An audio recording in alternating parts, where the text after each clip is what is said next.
A rich young man went to a convenience store to buy a packet of cigarettes, only to be turned down by the cashier.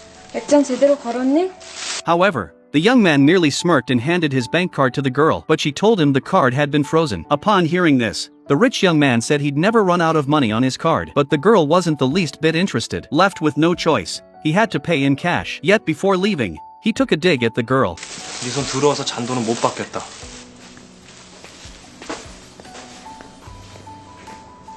Jack is a playboy who grew up with a silver spoon in his mouth. A few days ago, his grandfather passed away, and he became the sole heir to a vast fortune. However, he never expected his grandfather to have set him a trial. He must transfer to a high school in the countryside to complete his studies. Otherwise, the entire estate will be donated to charity. During this time, he was forbidden from using luxury cars or living in a mansion, and had to rely solely on himself to pass the test. Upon arriving at his accommodation, he was reluctant to attend evening classes, but there was nothing he could do about it. He couldn't understand why his grandfather was tormenting him like this. On his first day at school, he encountered that girl again. Lisa, as class monitor, explained to her classmates that Jack was a transfer student. But Jack took a strong dislike to these classmates. In order to leave this place as soon as possible, it suddenly occurred to him that if he were expelled, he might be able to graduate early. So he went straight up to the rooftop and picked a fight with the biggest lad there, landing a punch on him. That evening, he brazenly sought out the boy's parents and urged them to go straight to the headmaster to complain and have him expelled. However, the boy's father not only didn't get angry,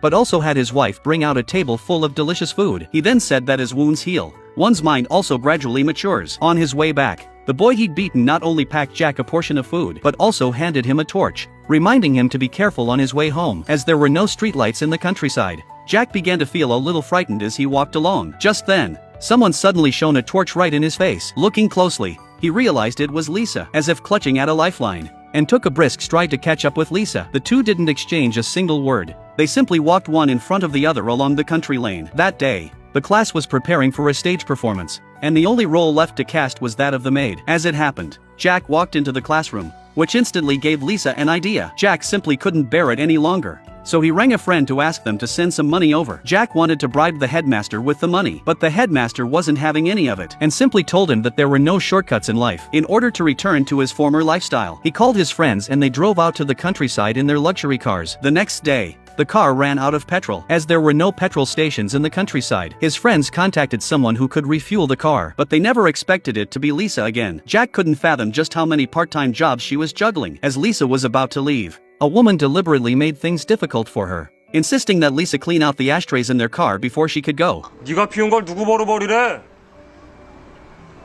At that moment, Jack didn't understand why he suddenly felt the urge to protect this girl. In the days that followed, Jack often skipped class, crouching outside a convenience store eating a hot dog. By chance, he came across two young children who had braved the rain to come out and play. Curious, he followed them until he saw a sign that read orphanage. Jack was instantly overcome by a sense of familiarity. He even imagined the figure of his own mother. Inside the orphanage, his father was trimming his hair as a child. Just as he was about to call out Dad, the glass before his eyes shattered instantly. His memory returned once more to his childhood. His mom and dad were wheeled into the operating theater and never came out again. Not wanting to dwell on these dark memories, Jack immediately fled the orphanage. As Jack hadn't been attending classes, Lisa came looking for him out of concern. It turned out Jack had a high fever. Under Lisa's attentive care, Jack recovered considerably. He suddenly realized that Lisa was completely different from the girl he'd met before. Not only was she thoughtful and gentle, but she also had a playful and charming side. Most importantly, it was the first time he'd ever seen a girl cook. Over dinner, Jack asked Lisa if there was any way he could graduate without having to act. Lisa replied that there wasn't, because their school was required to help orphans every year,